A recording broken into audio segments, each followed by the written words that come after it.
Right అండి.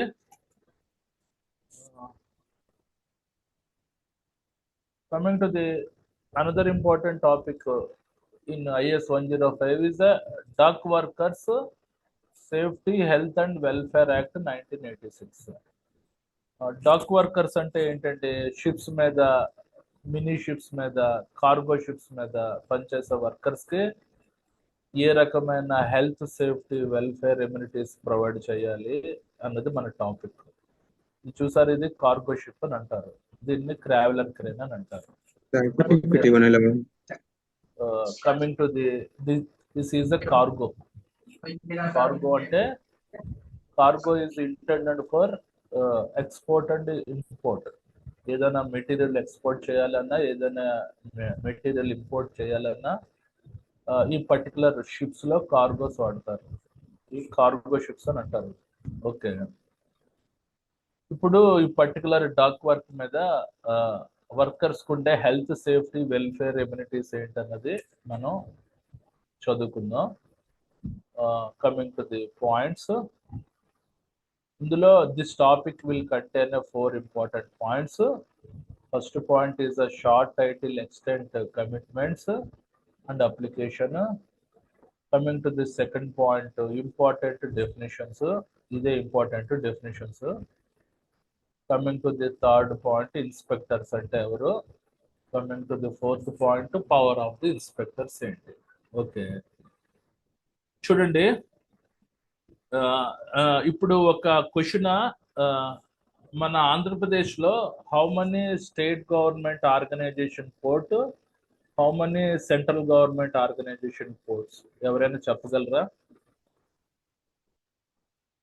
In Andhra Pradesh how many central government organization ports and how many state government organization ports?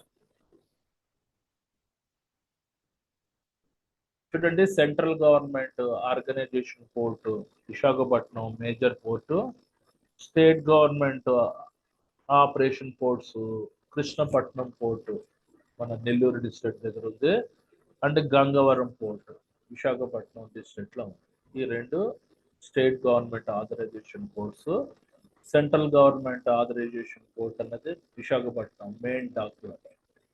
Okay, coming to the మొత్తం total ports ఇండియాలో approximate గా 200 ఉన్నాయి. అందులో మహారాష్ట్రలో 53 ports ఉన్నాయి, గుజరాత్ లో 40 పోర్ట్స్, కేరళలో 20 పోర్ట్స్, తమిళనాడులో 15 పోర్ట్స్, కర్ణాటకలో 10 పోర్ట్స్, ఆంధ్రప్రదేశ్ లో 15 పోర్ట్స్ ఉన్నాయి. ఓకే, ఇక్కడ అన్నిటి దగ్గర ఈ particular health, safety, welfare act అనేది అప్లికబుల్ అవుతుంది. ఈ పర్టికులర్ వర్కర్స్ యొక్క హెల్త్, సేఫ్టీ, వెల్ఫేర్ యాక్ట్ అనేది ఈ పోర్ట్స్ లో అప్లికబుల్ అవుతాయి అనమాట. Coming to the first point, short title, extent, commitment and applications అంటే introduction. This act may B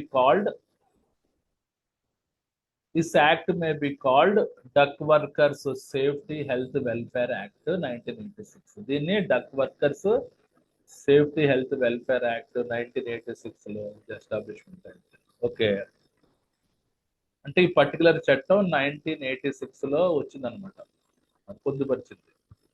it is extended to the whole of India. ఇండియాలో ఉండే అన్ని పోర్ట్స్ కి ఈ పర్టికులర్ చట్టం అనేది అప్లికబుల్ అయింది.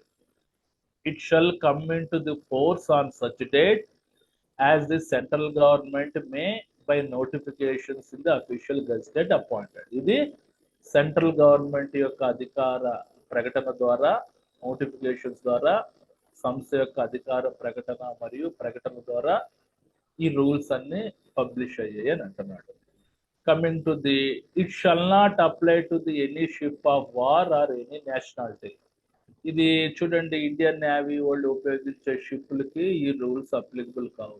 ఓన్లీ పోర్ట్స్ లో ఉపయోగించే షిప్లు, కమర్షియల్ షిప్లు, కమర్షియల్ డాక్స్ కి మాత్రమే ఈ పర్టికులర్ రూల్స్ అనేది అప్లికబుల్ అవుతాయి.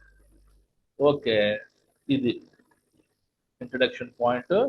Second important definitions. Coming to the appropriate government. Appropriate government means in relation to the any major port, the central government, and in any relation to the other port, state government. అంటే పెద్ద పెద్ద ports అన్ని విశాఖపట్నం, చెన్నై, బొంబాయిలో ఉండే major ports అన్ని central government ఆధీనంలో ఉంటాయి. చిన్న పోర్ట్స్ అన్ని స్టేట్ గవర్నమెంట్ ఆధీనంలో ఉంటాయి అన్నమాట. Okay, coming to the cargo. Cargo అంటే ఏంటండి? చూడండి, ఇక్కడ మీకు కనబడుతుంది కదా, ఇది కార్గో. ఇవన్నీ కార్గోస్. ఈ కార్గోస్ లో ఏంటి? మెటీరియల్ ఇంపోర్ట్ చేసుకోవచ్చు, ఎక్స్పోర్ట్ చేసుకోవచ్చు. వీటిని కార్గో అని అంటారు. Okay, cargo includes anything carried or to be carried in a ship or vessels. అంటే వెసల్స్ మీద మెటీరియల్ ఎక్స్పోర్ట్ ఇంపోర్ట్ చేయడానికి కార్గో కంటైనర్స్ అనేది ఉపయోగపడతాయి. Okay, coming to the next, chief inspector. Chief inspector అంటే ఎవరు? ముఖ్య తనిఖీదారుడు. ఇతను సెంట్రల్ గవర్నమెంట్ ఎంప్లాయీ.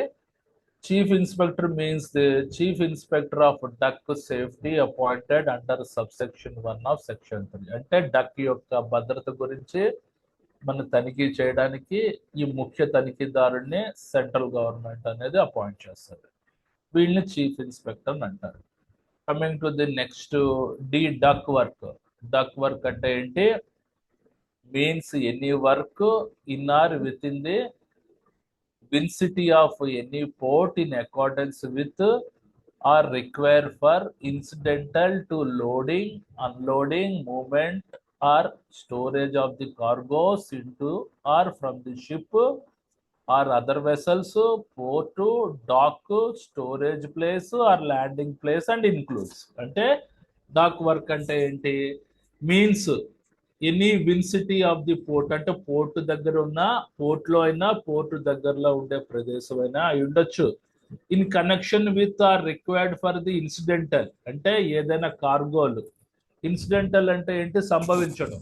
ఆ పర్టికులర్ కార్గోలు ఆ షిప్పుల్లో లోడింగ్ చేస్తున్నా, అన్లోడింగ్ చేస్తున్నా, movement or storage of the cargoes into or from the ship or other vessels. Port లో ఆ షిప్స్ ని లోడింగ్ అన్లోడింగ్ చేస్తున్న కార్గోస్ ని ఆ పర్టికులర్ డాక్స్ లో, అంటే చిన్న షిప్పుల్లో ఆ పర్టికులర్ కార్గోస్ మూమెంట్ అన్లోడింగ్ చేస్తున్నా, స్టోరేజ్ చేస్తున్నా, ఆ పర్టికులర్ ల్యాండింగ్ ప్లేస్ లో ఉంచిన దాన్ని డక్ వర్క్ అని అంటారు.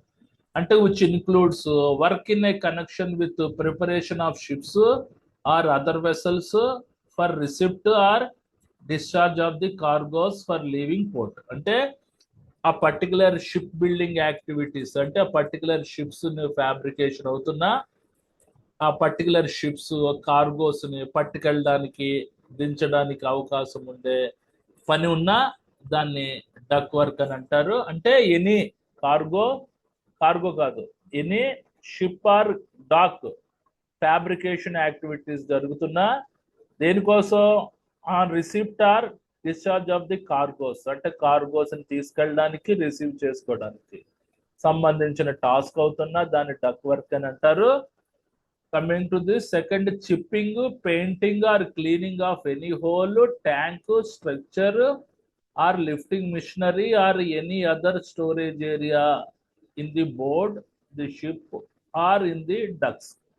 అంటే ఆ పర్టికులర్ డాక్స్ లో ఏదైనా మెయింటెనెన్స్ యాక్టివిటీస్, ఏదైనా హోల్ ని క్లీన్ చేస్తున్నా, ట్యాంక్ స్ట్రక్చర్ ఆర్ లిఫ్టింగ్ మిషనరీని రిపేర్ చేస్తున్నా, ఎనీ అదర్ స్టోరేజ్ ఏరియాలో ఉండే బోర్డ్ ని రిపేర్ చేస్తున్నా, షిప్ ని రిపేర్ చేస్తున్నా, డక్స్ ని రిపేర్ చేస్తున్నా, ఇవన్నీ డక్ వర్క్ లోకి వస్తాయి అన్నమాట.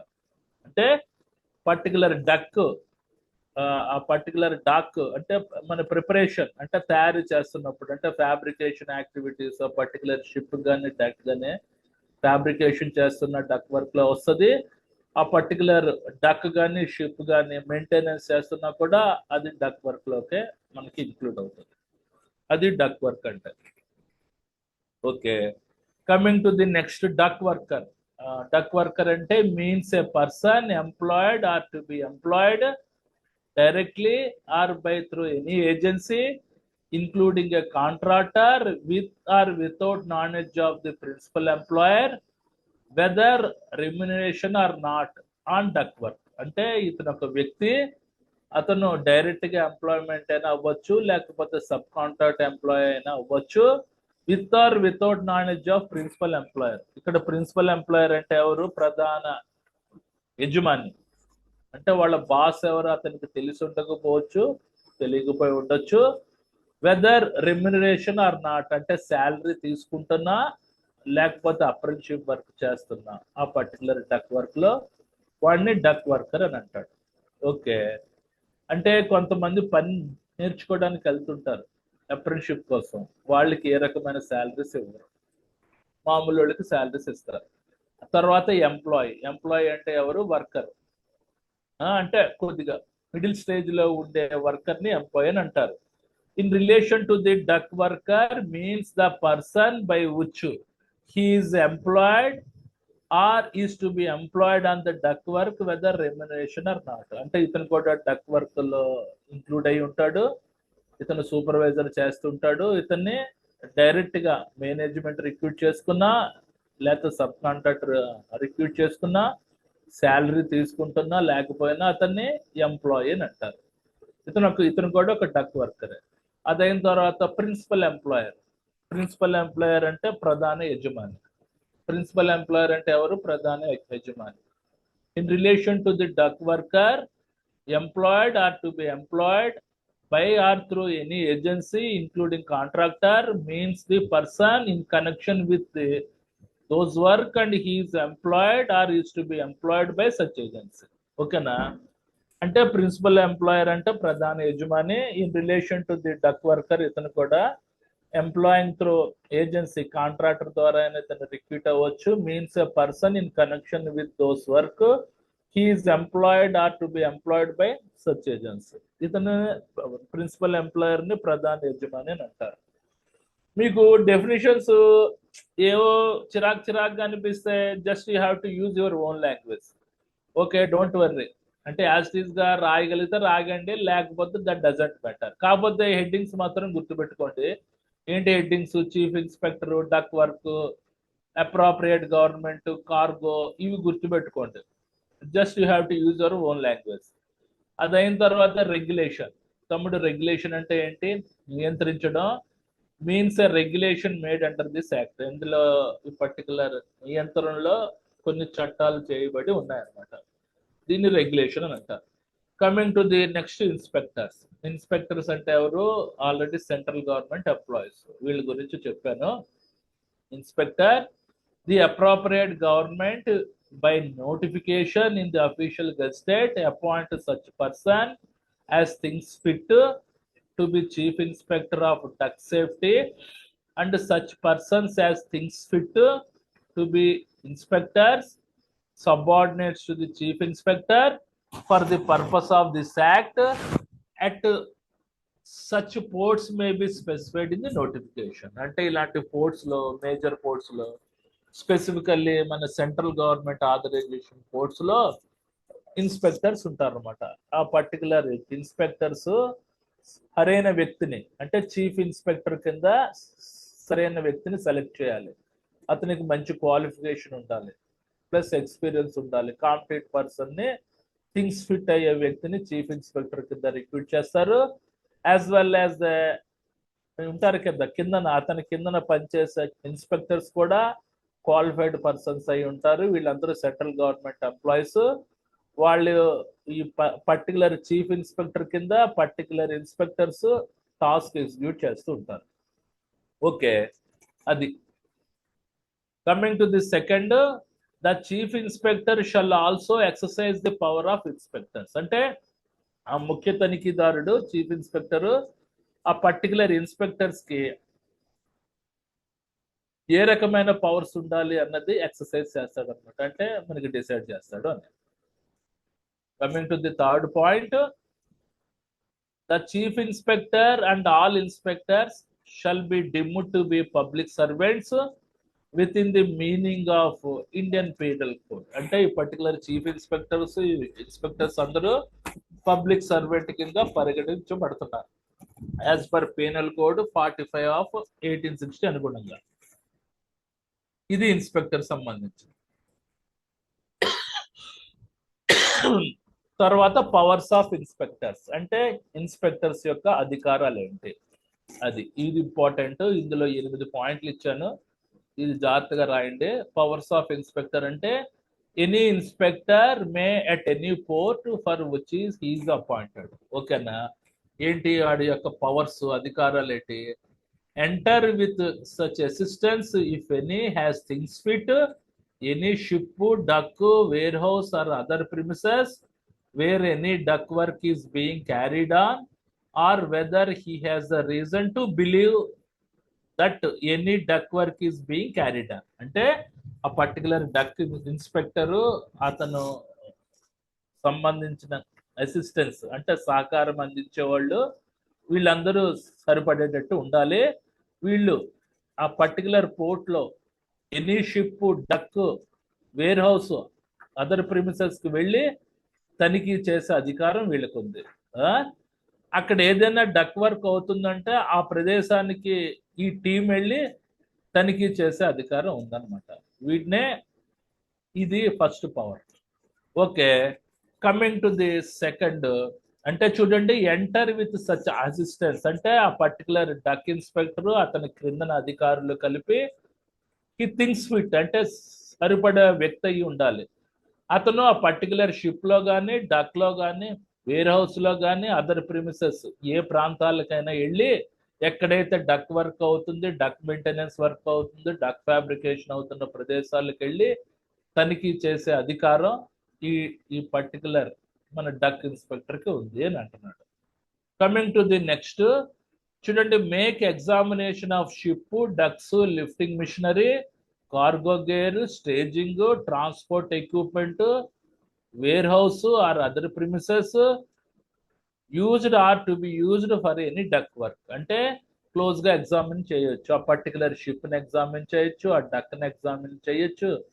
మన లిఫ్టింగ్ మిషనరీ అంటే సామాన్లు ఎత్తుతుంటారు కదా, ట్రావెలర్ క్లేర్ ని ఎగ్జామిన్ చేయొచ్చు, కార్గో గేర్ ని ఎగ్జామిన్ చేయొచ్చు, స్టేజింగ్ ప్లాట్ఫామ్ ఎలా ఉందన్నది ఎగ్జామిన్ చేయొచ్చు, ట్రాన్స్పోర్ట్ ఎక్విప్మెంట్ అంటే అక్కడ ఫోర్ క్లిఫ్ట్లు అవన్నీ ఉంటాయి వాటిని కార్గో హ్యాండ్లింగ్ చేయడానికి, వాటిని ఎగ్జామిన్ చేయొచ్చు, వేర్ హౌసెస్ అంటే స్టోర్స్ ని ఎగ్జామిన్ చేయొచ్చు, అదర్ ప్రిమిసెస్ అంటే పర్టికులర్ షిప్, డక్ లో ఉండే ఇతర ప్రాంతాలని ఎగ్జామిన్ చేయొచ్చు.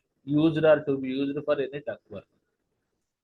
Okay, coming to the next మనకి చూడండి, మనకి require the production of any register, muster roll or other document related to the employment of the dock. అంటే ఆ పర్టికులర్ డక్ వర్క్ లో ఎంతమంది పనిచేస్తున్నారు, వాళ్ళకి ఏదైనా అటెండెన్స్ రిజిస్టర్ ఏదైనా ఉందా, ఏదైనా మస్టర్ రోల్ లాంటిది ఏదైనా ఉందా అన్నది కూడా ఎగ్జామిన్ చేయొచ్చు. అంటే ఆ పర్టికులర్ మన రిజిస్టర్ అనుగుణంగా ఎంతమంది పనోళ్ళు ఉన్నారు చూసి అసలు వాళ్ళందరూ ప్రజెంట్ అయ్యారా లేదా అన్నది చెక్ చేసుకునే అధికారం కూడా ఈ తాలూకా ఈ డక్ ఇన్స్పెక్టర్ ఉంది. అంటే మాక్సిమం ఎంప్లాయ్మెంట్ ఎక్కువగా ఉండాలన్నమాట డక్ వర్క్స్ దగ్గర, ఎందుకంటే మెటీరియల్ హ్యాండ్లింగ్ లో భయంకరమైన ప్రమాదాలు జరుగుతుంటాయి. తద్వారా ఎక్కువ మంది, కొంతమంది అంటే మిస్లీడ్ చేస్తుంటారు, ఎక్కువ మంది అన్నట్టు చూపించి తక్కువ మందితో పని చేస్తుంటారు. అలాంటిది ఏదైనా ఉంటే ఇమీడియట్ గా యాక్షన్ తీసుకోవాలి. Next, take on spot or otherwise such evidence if any person. అంటే అసలు పర్సన్స్ ఎంతమంది ఉన్నారు అని పర్టికులర్ రిజిస్టర్ లో మెయింటైన్ చేసి దానికి తగ్గ పనోళ్ళు ఉన్నారా లేదా అని క్రాస్ ఎగ్జామినేషన్ చేయడం. అంటే అటెండెన్స్ రిజిస్టర్ అని అనుగుణంగా వర్కర్స్ అందరినీ పిలవడం. ఒకవేళ ఎవరైనా లేకపోతే దాన్ని ఎవిడెన్స్ కింద పెట్టి ఆ పర్టికులర్ మన మన ప్రిన్సిపల్ ఎంప్లాయర్ ని ప్రాసిక్యూషన్ చేసే అధికారం పర్టికులర్ ఇన్స్పెక్టర్స్ ఉన్నాయి. Okay, next, issue show cause notice relating to the safety, health and welfare provisions arising under the act, the regulations. అంటే చూడండి, ఆ పర్టికులర్ వర్కర్స్ కి ఆరోగ్యము మరియు భద్రత మరియు సంక్షేమం సంబంధించిన నియమాలు సరిగ్గా ప్రొవైడ్ చేయకపోతే, సమకూర్చకపోతే ఆ పర్టికులర్ ప్రిన్సిపల్ ఎంప్లాయర్ మీద షోకాజ్ నోటీసెస్ జారీ చేసే అధికారం ఈ పర్టికులర్ డక్ ఇన్స్పెక్టర్స్ ఉన్నాయి.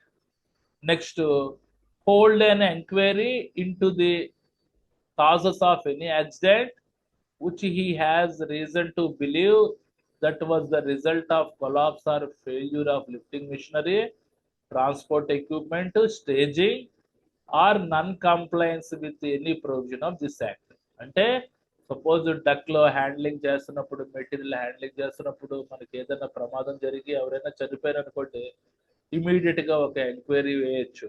ఆడే డక్ ఇన్స్పెక్టర్ ఎంక్వైరీ చేసి ఆ ప్రమాదం ఎందువల్ల జరిగింది అన్నది ఎగ్జామిన్ చేయొచ్చు. ఏ కారణం వల్ల జరిగింది, ఏదైనా లిఫ్టింగ్ మిషనరీ కొలాప్స్ వల్ల ఆ వ్యక్తి చనిపోయాడా, ఆ ట్రాన్స్పోర్ట్ ఎక్విప్మెంట్ ఆ పర్టికులర్ ఫోర్క్ లిఫ్ట్ వల్ల ఆ వ్యక్తి చనిపోయాడా, లేకపోతే స్టేజింగ్ దగ్గర నిలబడి సముద్రంలో జారిపడిపోయి చచ్చిపోయాడా, ఆర్ నన్ కంప్లైన్స్ ఇతర అనువర్తనం కాని అంశాలు ఏదైనా ఉన్నా ఇమీడియట్ గా వాడు ఎంక్వైరీ చేసుకోవచ్చు. ఓకేనా. నెక్స్ట్ మన prosecutor conduct are defend any court or any complaint other proceedings arise under this act of the regulation.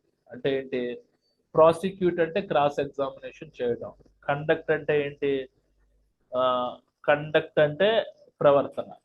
For example ఒక వ్యక్తి అన్సేఫ్ యాక్ట్ వల్ల మనకి చనిపోయాడు అనుకుందాం.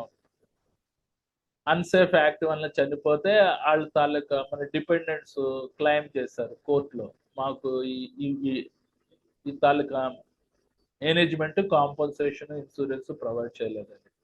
అప్పుడు వీడిని పిలుస్తారు, పర్టికులర్ డక్ ఇన్స్పెక్టర్ని పిలిస్తే ఆ డక్ ఇన్స్పెక్టర్ వచ్చి చెప్పాలి క్లియర్ గా, మనకు ఆ వ్యక్తి అన్సేఫ్ యాక్ట్ వల్ల చనిపోయాడు, మనకి ఏ రకమైన కాంపన్సేషన్ ఇన్సూరెన్స్ రాదని ఆ మేనేజ్మెంట్ తరపున చెప్పాలి. ఒకవేళ మేనేజ్మెంట్ తరపున ఏదైనా తప్పు ఉందనుకోండి, అన్సేఫ్ కండిషన్ ద్వారా ఆ పర్టికులర్ వ్యక్తి చనిపోయాడు. అన్సేఫ్ కండిషన్స్ అంటే accidents happen due to management fault వల్ల చనిపోయాడు అనుకోండి, అతను అప్పుడు వర్కర్ తరపున నిలబడి కోర్టులో మనకి ప్రొసీడింగ్స్ ఇవ్వాలన్నమాట. ప్రొసీడింగ్స్ అంటే ఆ పర్టికులర్ వివరణలు ఇచ్చేటట్టు ఉండాలి. ఓకే, అది ఈ పాయింట్. మన prosecute are conduct are defend any court any complaint other proceedings arising under this act of the regulations. కోర్టుకు సంబంధించిన ప్రొసీడింగ్స్ ఏదైనా వచ్చినా ఇతను కంపల్సరీగా అటెండ్ అయ్యి వాంగ్మూలం ఇచ్చి తీరాలి అని అంటున్నాడు. ఓకే, నెక్స్ట్ లాస్ట్ పాయింట్ మనకి direct the port authority, dock labour board and other employees of dock workers for getting dock workers medically examined if concern necessary. అంటే పోర్ట్ అథారిటీని మన డక్ లేబర్ బోర్డ్ని అనుసంధానం చేసి ప్రతి ప్రతి వర్కర్కి మెడికల్ ఎగ్జామినేషన్ చేయాలి. అంటే మెడికల్గా ఫిట్టా కాదా అన్నది కంపల్సరీ చెక్ చేయాలి. ఎందుకంటే షిప్ బిల్డింగ్ యాక్టివిటీస్లో పనిచేస్తున్నప్పుడు, కార్గో హ్యాండ్లింగ్ చేస్తున్నప్పుడు అందరూ మన ఫిట్గా ఉండాలి. ఏ రకమైన డిజేబుల్ పర్సన్స్ని రిక్రూట్ చేసుకోరు ఇందులో. ఓకే, ఇది అంటే వైకల్యం ఉన్న వాళ్ళని ఎట్టి పరిస్థితుల్లో రిక్రూట్ చేసుకోకూడదు. అందువల్ల కంపల్సరిగా మెడికల్ ఎగ్జామినేషన్ చేయించాలి ఆ పర్టికులర్ వర్కర్స్ ఫిట్టా కాదా. ఇదండి, అయిపోయింది.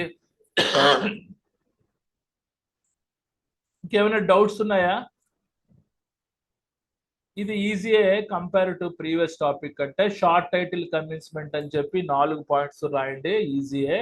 అదైన తర్వాత ఇంపార్టెంట్ డెఫినిషన్స్ అంటే ఇది appropriate government, it is a simple definitions. Cargo కూడా ఈజీగానే ఉంది, చీఫ్ ఇన్స్పెక్టర్ డెఫినేషన్ కూడా ఈజీగానే ఉంది. కొద్దిగా డక్ వర్క్ కొద్దిగా బైహార్ట్ చేయాలి, లేకపోతే ఓన్ గా రాసేయండి, యాజ్ టీజ్ గా రాయకపోతే. నెక్స్ట్ డక్ వర్కర్, ఇది మనకి ఈజీ డెఫినేషనే, ఎంప్లాయీ కూడా పర్వాలేదు. ఇది ప్రిన్సిపల్ ఎంప్లాయర్ కి కొద్దిగా బైహార్ట్ చేయండి, మన రెగ్యులేషన్ కొద్దిగా బైహార్ట్ చేయండి. ఒకవేళ డెఫినేషన్స్ రాయడం చేత కాకపోతే ఓన్ గా రాసేయండి, హెడ్డింగ్ పెట్టి ఓన్ గా రాసేయండి. అదైన తర్వాత ఇన్స్పెక్టర్స్, మనకి ఇన్స్పెక్టర్ లో 3 పాయింట్స్ ఇచ్చారు. అన్నిటికంటే ఇంపార్టెంట్ పవర్ ఆఫ్ ఇన్స్పెక్టర్స్ యొక్క అధికారాలు ఏంటి. ఇందులో మొత్తం ఎన్ని ఇచ్చాను, 8 పాయింట్స్ ఇచ్చాను. ఓకేనా. ఇలాగే యాస్టీస్ గా రాస్తే మీకు ఫుల్ మార్క్స్ పడిపోతాయి. ఏమైనా డౌట్స్ ఉన్నాయా ఇందులో? చూడండి, ఇవన్నీ కార్గో. డక్ అనేది కమర్షియల్ షిప్ అనమాట, కార్గో అని అంటారు. షిప్ అనేది కమర్షియల్ అయినా అయి ఉండొచ్చు, ప్లస్ నాన్ కమర్షియల్ అయినా అయి ఉండొచ్చు.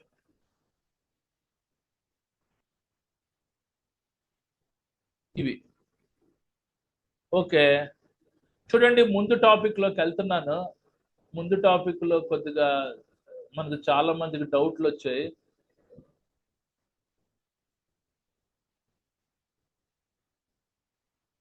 చూడండి, అందరికి షేర్ అయింది కదా on site emergency plan.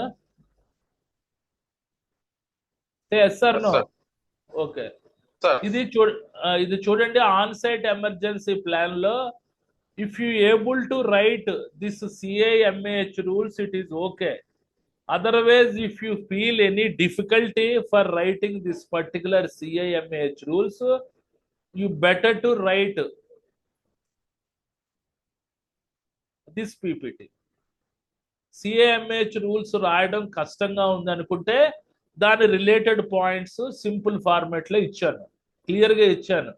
If you feel difficult to write CIMAH rules then this answer is applicable. ఈ ఆన్సర్ రాయొచ్చు మీరు. ఏంటి, ముందు ఆన్ సైట్ ఎమర్జెన్సీ అంటే ఏంటో డెఫినేషన్ రాయండి, తర్వాత ఆఫ్ సైట్ ఎమర్జెన్సీ అంటే ఏంటో డెఫినేషన్ రాయండి.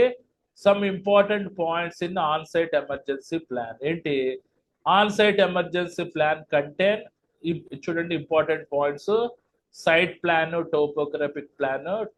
సైట్ ప్లాన్ అంటే స్థలాకృతి, టోపోగ్రాఫిక్ ప్లాన్ అంటే north direction, east west south ఎటువైపు ఉంది అన్నది. Plan showing fire fighting facilities, plan showing hazardous material storage area, material safety data sheets for the hazardous chemicals. ఇవన్నీ ఈ ఆన్ సైట్ ఎమర్జెన్సీ ప్లాన్ లో ఉంటాయి. Facilities available for main control centre, మన list of emergency equipments అంటే అత్యవసర పరిస్థితికి సంబంధించిన పరికరాలు, మనకి లిస్ట్ ఆఫ్ సేఫ్టీ ఎక్విప్మెంట్ భద్రతా సంబంధించిన పరికరాలు ఎన్ని ఉన్నాయి, మనకి list of important telephone numbers and address, nearest hospitals, ambulance services centres, వీటి యొక్క ఫోన్ నెంబర్లు మెయింటైన్ చేయాలి. Nearest fire station, government officials, transport provider, next names and addresses and contact telephone number of key personnel. Key personnel అంటే ముఖ్యమైన వ్యక్తులు, వీళ్ళ పేర్లు అడ్రస్లు. అంటే వర్క్ బ్యాన్స్ controller, work incident controller, fire officers వాళ్ళందరూ ఉంటారు కదా, వాళ్ళ యొక్క phone numbers. Next, the on site emergency plan is so prepared shall be documented in a printed form in sufficient copies to give all concern of the knowledge. ఈ on site emergency plan అనేది occupier తయారు చేసి director of factories కి submit చేయడంతో పాటు ఇవి simple format లో తయారు చేసి అందరు మేజర్ వర్కర్స్ కి అందజేసేటట్టు ఉండాలి. అండ్ సూపర్వైజర్ క్యాడర్ లో ఉండే వ్యక్తులకి, మేనేజర్ క్యాడర్ లో ఉండే వ్యక్తులకి అందజేసి అందులో ఉండే పాయింట్స్ చదివి ఇన్ కేస్ ఎమర్జెన్సీ వస్తే ఎవరు ఎలా స్పందించాలి అన్న పాయింట్స్ క్లియర్ గా అందులో రాసేటట్టు ఉండాలి. The emergency plan shall be rehearsed and practised at a regular interval. కంపల్సరీగా 6 నెలలకు ఒకసారి, సంవత్సరానికి ఒకసారి మాక్ డ్రిల్స్ రూపంలో కండక్ట్ చేసి టెంపరీగా ఆన్ సైట్ ఎమర్జెన్సీ ఏర్పాటు చేసుకొని మనం పరీక్ష చేసేటట్టు ఉండాలి. తద్వారా ఆ పర్టికులర్ వ్యక్తుల యొక్క సామర్థ్యం బయటపడుతుంది, పరికరాల యొక్క సామర్థ్యం బయటపడుతుంది. కోఆర్డినేషన్ ఎఫెక్ట్స్ అంటే ఇద్దరు, అంటే మ్యూచువల్ కోఆర్డినేషన్ అంటే సమన్వయం సంబంధించిన ప్రయత్నాలు, తద్వారా to increase the confidence and experience to operate such plan. అంటే ఆ వ్యక్తికి కాన్ఫిడెన్స్ పెరుగుతుంది, అంటే రియలిస్టిక్ లో ఆన్ సైట్ ఎమర్జెన్సీ వచ్చినప్పుడు ఏం చేయాలి అన్న కాన్ఫిడెన్స్ ఆ వర్కర్ కి పెరుగుతుంది అనమాట, ఆ పర్టికులర్ మన ఆక్యుపైర్స్ కి పెరుగుతుంది అని అంటున్నాడు. తర్వాత మెయిన్ ఆబ్జెక్టివ్, అది మెయిన్ ఆబ్జెక్టివ్ అంటే ఏంటి, ఆన్ సైట్ ఎమర్జెన్సీ ప్లాన్ యొక్క మెయిన్ ఆబ్జెక్టివ్ ఏంటి చూడండి.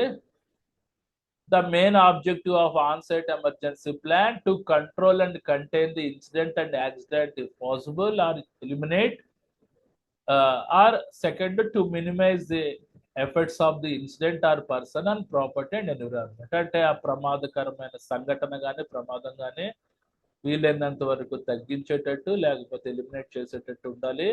ఆ పర్టికులర్ మన సంఘటన యొక్క ప్రభావము ఆ వ్యక్తుల మీద, ఆస్తి మీద, పర్యావరణం మీద మనకి ఏ రకంగా పడకుండా చూసుకోవాలి. Main elements of on site emergency plan లో ఉండే ముఖ్యమైన అంశాలు ఏంటి, leadership, administration, medical care, role and responsibilities of key personnel, mutual aid system అంటే పరస్పర సహకార విధానం. అంటే ఒక ఎంఏహెచ్ యూనిట్ లో ప్రమాదం జరిగితే వేరే ఎంఏహెచ్ యూనిట్ మెంబర్స్ వచ్చి సపోర్ట్ చేయడం, అది మ్యూచువల్ ఎయిడ్ సిస్టమ్ అంటే. ఆ తర్వాత ఎమర్జెన్సీ యాక్షన్, అత్యవసర సంబంధించిన ప్రణాళిక, పబ్లిక్ రిలేషన్స్ అంటే ఐఏఎస్ ఆఫీసర్స్, ఐపీఎస్ ఆఫీసర్స్ తోటి రిలేషన్ మనం ఏ రకంగా మెయింటైన్ చేయాలి. వాళ్ళే మనకి సపోర్ట్ చేస్తారు, ఆ పర్టికులర్ ఫైర్ మొబైల్ టెండర్స్ పంపిస్తారు, యాజ్ వెల్ యాజ్ మనకి మనకి అంబులెన్స్లు పంపిస్తారు. ఆ తర్వాత లైట్ అండ్ పవర్ ని ఏ రకంగా కంట్రోల్ చేయాలి, ప్రొటెక్షన్ ఆఫ్ విటల్ రికార్డ్ అంటే ఇంపార్టెంట్ రికార్డ్స్ అంటే ఆ మెటీరియల్ సేఫ్టీ డేటా షీట్స్ ఏ రకంగా సేవ్ చేయాలి, అదైన తర్వాత మన important components of safety reports ని ఏ రకంగా సేవ్ చేయాలి అనేది కూడా ఉంటుంది. Sources of energy control, training అంటే సోర్సెస్ ఆఫ్ ఎనర్జీ కంట్రోల్ అంటే ఆ పర్టికులర్ శక్తిని ఏ రకంగా అదుపు చేయాలి, ట్రైనింగ్ సెక్షన్ ఉంటుంది, ప్రొటెక్టివ్ అండ్ రిస్క్ ఎక్విప్మెంట్స్ ఉంటాయి. తర్వాత పీరియాడిక్ రివిజన్ ఆఫ్ ప్లాన్ అంటే మన సంవత్సరానికి కానీ 6 నెలలకు ఒకసారి కానీ మాక్ డ్రిల్, కమ్యూనికేషన్ అంటే సమాచారం స్ప్రెడ్ చేయడం, ఇవన్నీ ఆన్ సైట్ ఎమర్జెన్సీ ప్లాన్ లో ఉండే ముఖ్యమైన అంశాలు. అర్థమైందా? ఇదేంటిది ఈ particular on site emergency plan లో ఉండే ఇంపార్టెంట్ పాయింట్స్ ఇవి. ఓకే, నేను అడుగుతున్నాను ఒక క్వశ్చన్, చూడండి, what are the causes of on site emergency? చూడండి, what are the main causes of on site emergency? ఎవరైనా చెప్పగలరా?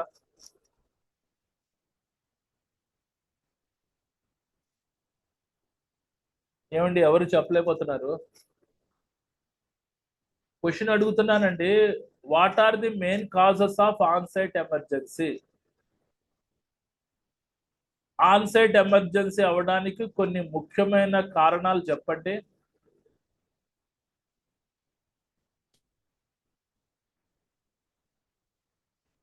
ఏమిటండి, ఎవరు చెప్పలేకపోతున్నారు?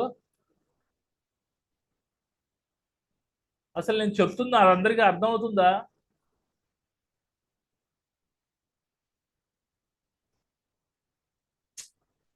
సరే, ఆన్ సైట్ ఎమర్జెన్సీ అవ్వడానికి ముఖ్య కారకాలు ఏంటి? మేజర్ ఫైర్, ఆ పర్టికులర్ పరిశ్రమలో మేజర్ ఫైర్ అయిన ఆన్ సైట్ ఎమర్జెన్సీ అంటారు.